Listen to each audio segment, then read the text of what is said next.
typically for most suits, boosting puts them in an airborne state. However, there are a select few that run on the ground instead of being airborne when CC is inputted. This is prevalent in suits that are usually from the G Gundam series, so God and Master Gundam, and the 8th MS team, which includes the Goof Custom, Easy 8, and Ground Gundam. In other games, including the EXVS games, there are suits that don't technically run but stay grounded while boosting.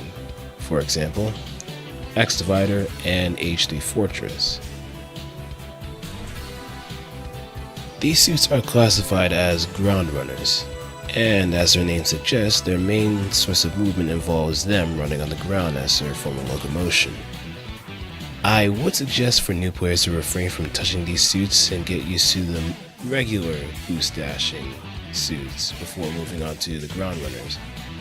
Ground runners have some unique elements that greatly set them apart from boost dashers.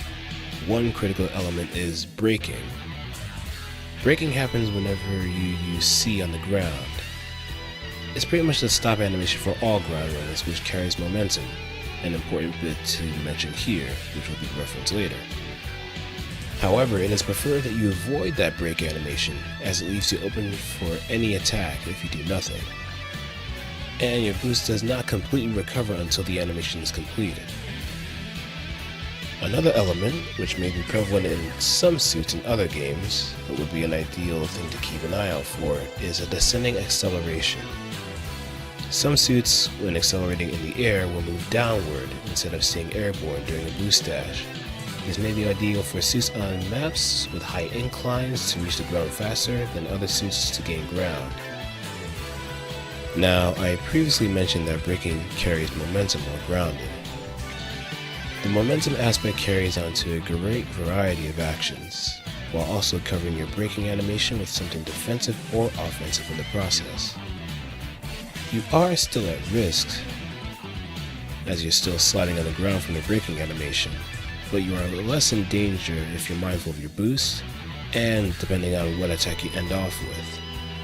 There is one critical technique that will prove useful in some situations depending on which suit, something called brake canceling. Brake canceling, as the name suggests, cancels the braking animation that you would normally experience through ground running.